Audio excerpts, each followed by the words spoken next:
नमस्कार दोस्तों, पृथक विचार में आपका स्वागत है। आज बात करेंगे बिहार में चल रही राजनीति की, जहां आजकल एक बिल्कुल नई नौटंकी शुरू हो गई है।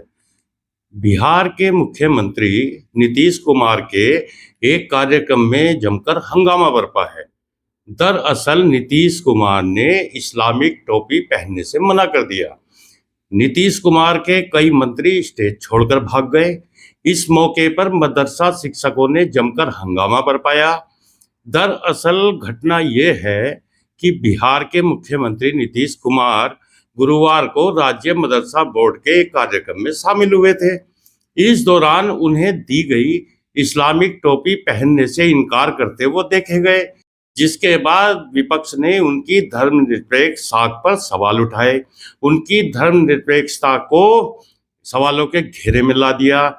इस घटना ने बिहार चुनाव के पहले राजनीतिक विवाद को जन्म दे दिया, क्योंकि हमारे देश के विपक्ष का तो काम ही है राजनीतिक विवाद पैदा करना।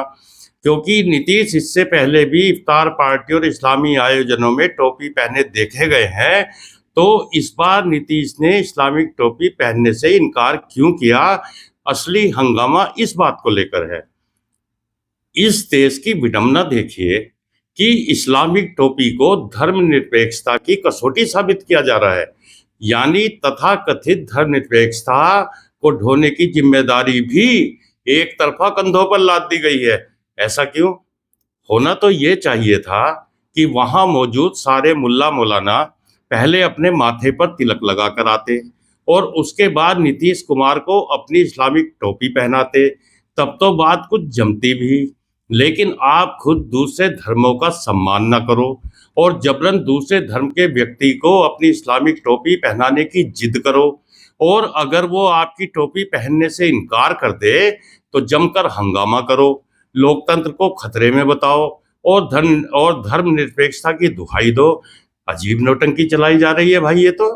ये कोई इतनी बड़ी बात है जिसके लिए इतना हंगामा बरपा है? दरअसल यह घटना उस समय घटी जब नीतीश पटना में राज्य मदरसा शिक्षा बोर्ड के शताब्दी समारोह में शामिल हुए थे। वायरल हो रहे वीडियो में बोर्ड का एक सदस्य शुरुआत में नीतीश कुमार के सिर पर मुस्लिम टोपी पहनाने की कोशिश करता हुआ दिखाई देता है। हालांकि मुख्यमंत्री इसके लिए मना कर देते हैं और उसे अपने हाथ में ले लेते हैं। मंच पर एक तस्वीर खिंचवाने के बाद बिहार के अल्पसंख्यक मंत्री जमा खान फिर से नीतीश को टोपी पहनाने के लिए मनाते हुए दिखाई देते हैं।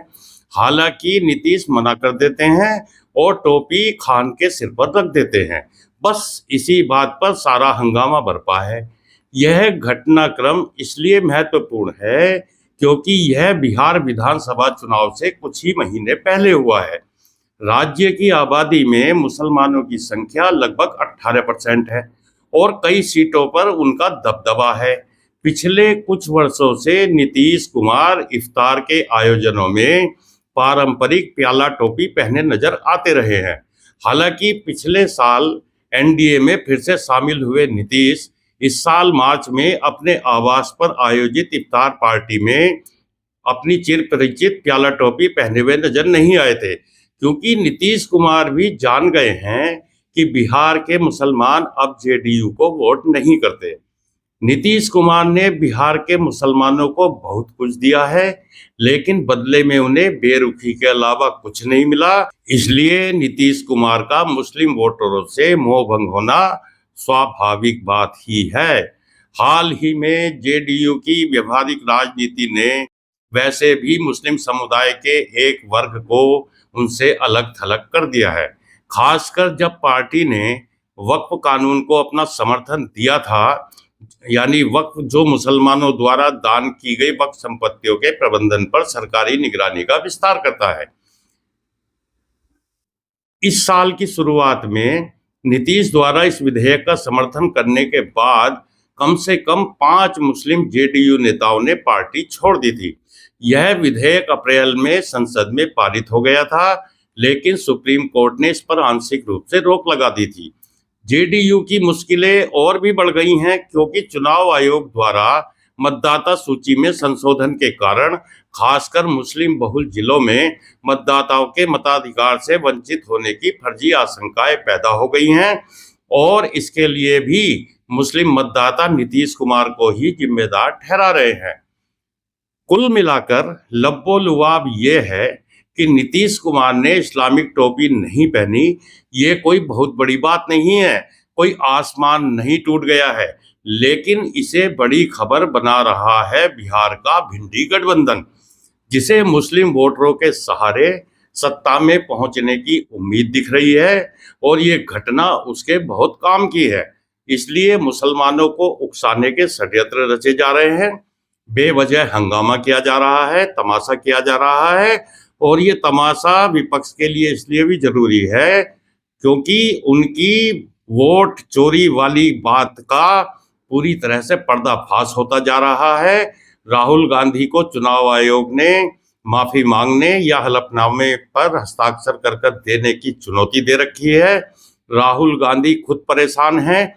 अब दूसरी तरफ देखने में ये भी आ रहा है कि तेजस्वी यादव भी वोटर अधिकार यात्रा नाम के इस तमाशे से कन्नी काटते दिख रहे हैं क्योंकि उन्हें पता है कि इनका ये दांव उस तरह से नहीं चला जैसे लोकसभा चुनाव में उनका संविधान के प्रति किया गया तमाशा चल गया था।